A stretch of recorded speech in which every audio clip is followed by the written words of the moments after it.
Welcome back, and I am now joined from our Perth studio by Ian Prentice. He is from Metals Australia, and look, he's just come back from China, which we're going to get to, but we want to know what the latest is with that project you've got there over in WA. Yeah, hi Kai, thanks for having us. A few weeks back now we released our resource update, which it was a very important part of the process for our definitive feasibility study. Really happy with the outcome from that resource update. Enhanced the quality of the resource. So we've now got 130 million tonnes at 0.9% V2O5 as our global resource.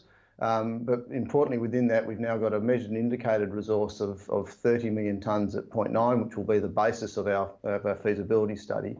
But the bit that we really like about it all is we've got 71 million tonnes at 1.1% V2O5 as our high-grade resource within there. So that's a really nice number as far as, I guess, underpinning the longevity of the project, but also at that grade. It's a really good guide to being a low-cost operator, which is where we need to be to have that sort of 20+ year mine life. Yes, I was going to ask you about what those numbers mean, like 1.1, like where does that rank compared to other projects? Yeah, so 1.1 puts us right up there as far as the I guess as a pure play greenfields development project in the vanadium space. That's the highest grade going around. So that's a really key number.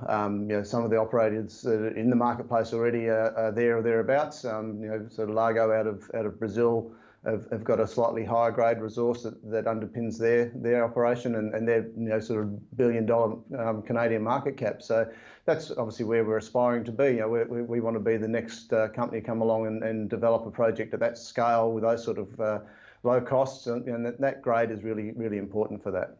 Yeah, okay, so you're well progressed with your DFS. Can you just tell us what else should investors be looking out for in the near term?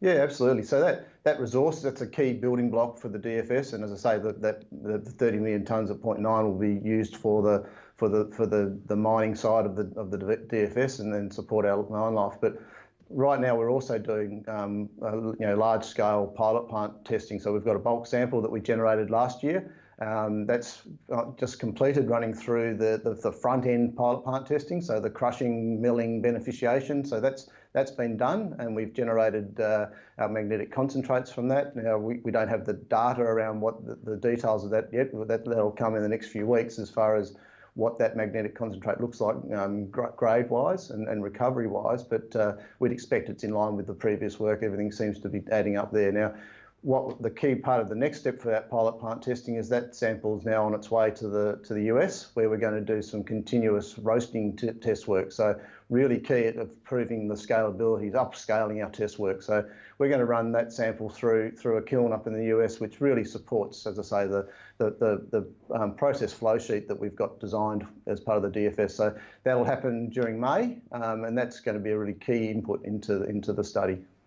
Okay, and just overall, how would you describe the vanadium market? Last year we did see, those Chinese reclassification of its rebar standards. It really saw the price shoot up, and people were turning to niobium instead. How do you see the market right now? Yeah, certainly. I think the prices we got to in the last quarter of 2018 were unsustainable. The key factor of the vanadium market, particularly in the steel industry, when you do get to that point, you do see a little bit of substitution, and you do see a little bit of less consumption. So the vanadium market doesn't need prices that high. We don't need prices that high. Our pre-feasibility study was based on a $13 a pound long-term price. We've had that retracement, and we're now at levels that are there or thereabouts with the price we used in our pre-feasibility study, and that's a far more sustainable price. That's where the consumption side is more than happy. The users are more than happy to be buying vanadium and using it rather than niobium. Vanadium is a much better solution in steel than niobium. It's an economic situation. So at the point we're at the moment, it's a really good price point to support the continued consumption and growth in demand, and it also supports the development of projects like ours. Okay, great. Ian Prentice from Metals Australia, thank you very much for your time. Thanks, Kai.